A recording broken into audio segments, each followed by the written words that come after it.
Welcome back, guys. Today I'm going to be showing you how to verify your bank account on Coinbase with instant account verification in 6 simple steps.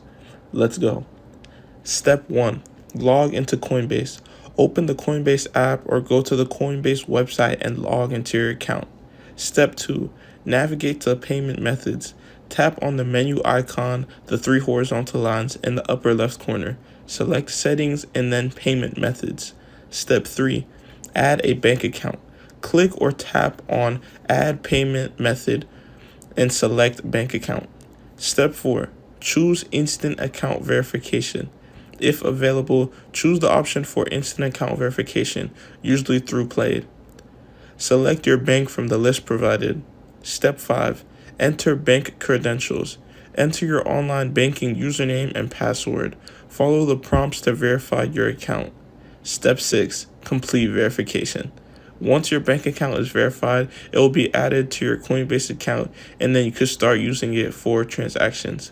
After completing these steps, your bank account will be verified and linked to your Coinbase account, allowing you to make deposits and withdrawals.